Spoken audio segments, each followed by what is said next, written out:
How y'all doing? I'm Sparkpow and welcome back to Blank Dream. Now, let's cut all the malarkey and start right away. Let's open this big door and see what's behind it. Probably some secrets. That's good. Oh, hi. Who are you? Is that Grandpa? You're Rinzo? Once there was a painter.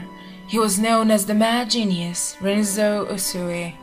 Rinzo's art was highly esteemed and sold for high prices. He had status and wealth. Grandpa, what are you talking about, and why are you here? Wait, look closely. I don't think he can hear us. Soon, Rinzo married a woman. They had a son named Shinji. Rinzo preached the beauty of art to his wife and child, but they showed no interest in it. Rinzo's wife did not see his art, only the prices attached. Shinji, too, was taught her practicality. So it was only natural that Rinzo formed a relationship with the servant, showing true interest in art. Huh? When Shinji was 8, Rinzo and the servant had an illegitimate child. Her name was Tamaki. Rinzo kept Tamaki hidden from his wife and Shinji, managing 2 families. But between Shinji, who cared not at all for art, and Tamaki, who adored it like her mother, Rinzo's affection went forward Tamaki, and came to an end shortly after Shinji went to college, when Tamaki's existence came to light. Rinzo offered his wife consolation as asked, and divorced her. Shinji, already grown kept the name Usui, a wise choice. He knew how to make a living. Some time passed after that, when Tamaki, who Rinzo adored as a daughter and a student, turned 18. Rinzo made the biggest mistake of his life. He adored his daughter Tamaki, so he had a child with her? What the hell? Tamaki and her mother left Rinzo. They refused even money. Tamaki seemingly birthed and raised the child, but who knows the details? Rinzo was unable to hear of it. Near 20 years passed since that incident, and Rinzo died of illness. Nothing unusual. Age comes for all. Shinji was the eldest of the Usui family, set to inherit his fortune. But thinking of it as a final atonement, Rinzo passed on, leaving a will to give it all to Tamaki. The inheritance. So the boss was disputing with Tamaki over it. That man's soul is now bound here. Unlike the other souls, the world is forcing him to be here. Only the creator of this world knows why, but it seems some dead fellow has business with me. But very well. To face my sin eternally is an appropriate afterlife for me. That's all. Sorry for the long story. Visitors are rare. I can't see or hear you, but I know you're there. Be well, dead one and soul. Let's go. There's nothing more here. Oh God. It makes more sense, actually. A lot of things make more sense now. Shall we return to the usual place? Especially after Rinzo's story, I need to talk to you. What? There was a similar place beyond the mirror with Yuzu's memories? I see, then you should check there first. We can talk later. Okay. Who is beyond that door? Yuzu, are you going with me? Oh, if you're going in that room, I'm coming too. I'm curious about it, and it's surely safer. Okay. Thanks for joining me. You're really nice.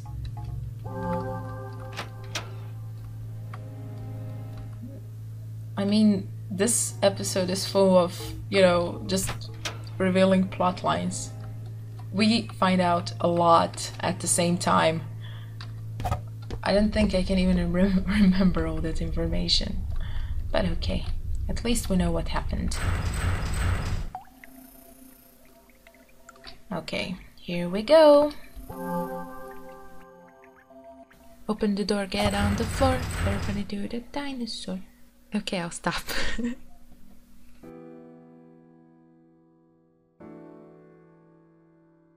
Is that her mom? Oh. Someone's there. You're... Once, there was a painter. He was known as the Mad Genius, Rinzo Usui. Huh? You know my grandpa? Wait, Mishiro, it looks like maybe she isn't aware of us. Rinzo had a wife, but he also had a relationship with a servant. With his wife, he had a child, Shinji. With the servant, he had a child, Tamaki. Rinzo's 2 children, born of different mothers. Huh?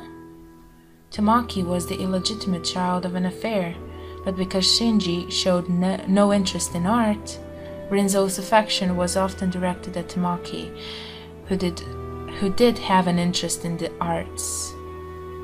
Tamaki learned art from Rinzo and, given deep love, grew in the shadow of the Usui family. But these irregular days couldn't last. When Tamaki turned 12, Rinzo's wife learned of her existence. Rinzo divorced his wife, but gave Tamaki and her mother the same love as ever. Thus far, no tragedy had occurred. But when Tamaki turned 18, Rinzo made an unforgivable mistake. He had a liaison with Tamaki, with his own daughter, and impregnate her. Ew! That's disgusting.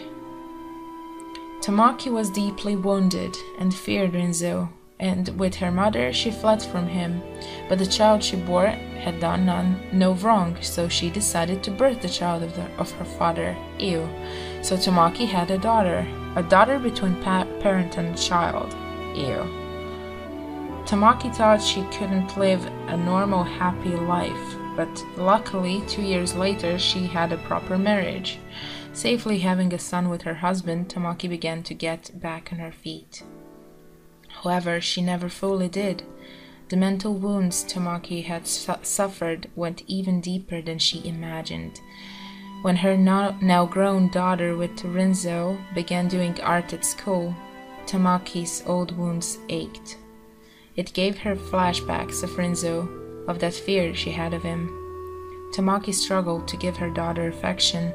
It took all she had not to take out the negative emotions of her. Tamaki's mind quickly crumbled under the weight. And one day, Tamaki killed her daughter.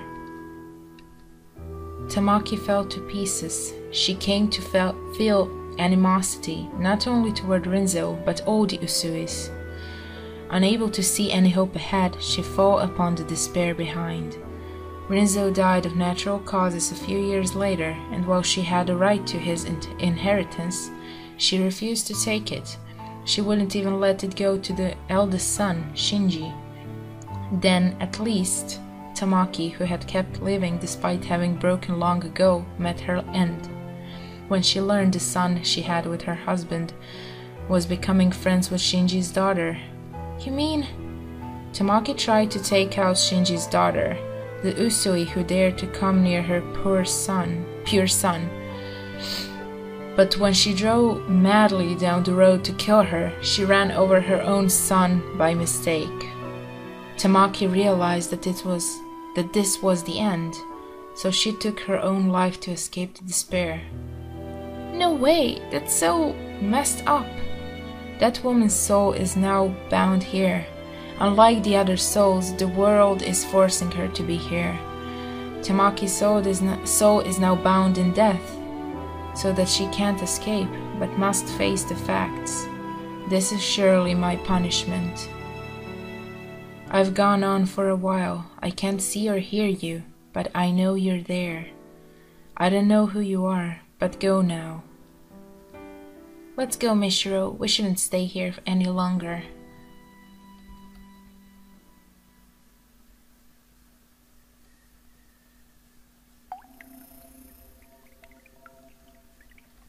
Should we return to the usual place? With Tamaki's story, I've realized something. Huh? Ryotaro got his memories back too. Wow, it feels like everything's approaching a singular end. So I think. Wow.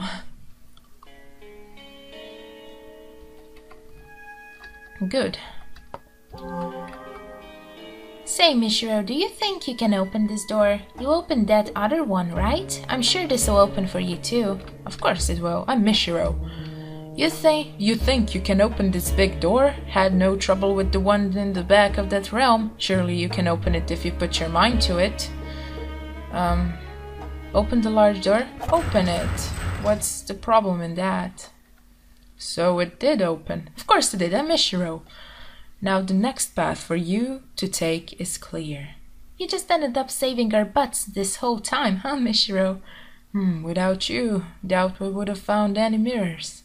You have the right to know what I know. In fact, I want you to know. I need to talk to you. I know a thing or two about your parents. I need to tell you some things too. About who I am and why I'm here. And about Tamaki's daughter. Wait! Who's this? Get out. Stop, don't meddle anymore.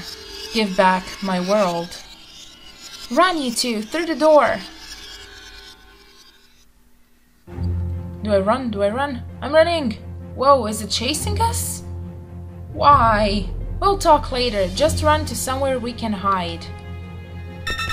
Oh, come on! This isn't fair. I hate chasings. Okay. Am I safe? Looks like we've gotten away for now. Wait, I have to save just in case. Great. Oh god. Okay, let's get started.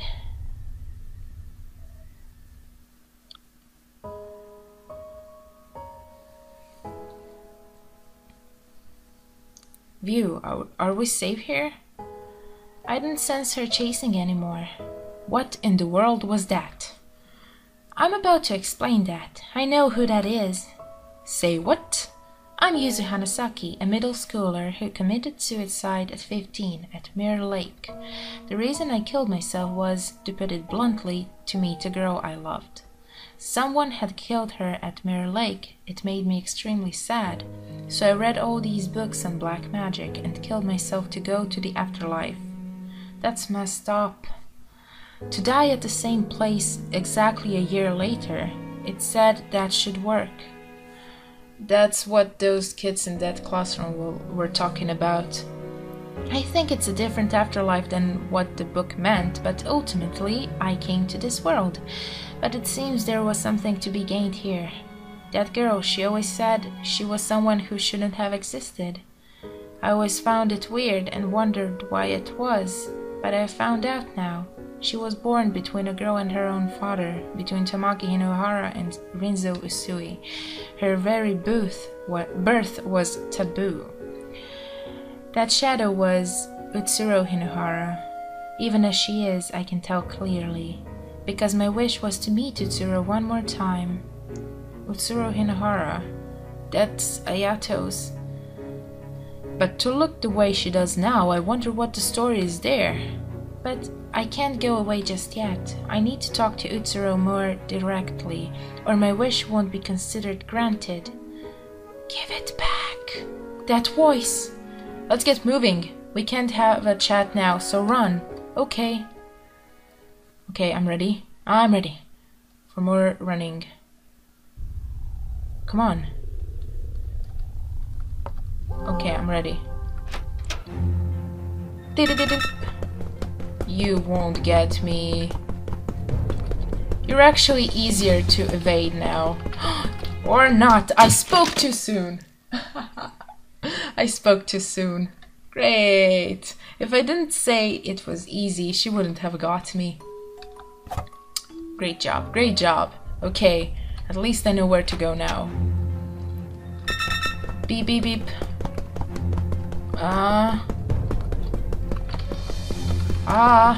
No, you won't get me. Ha. There you go. Save. Let's go. I'm reaching my limits. Let me rest a little. She's really stubborn, isn't she? If it were me, I'd have thrown in the towel after all that chasing. Got it. Alright, let's begin. Oh god.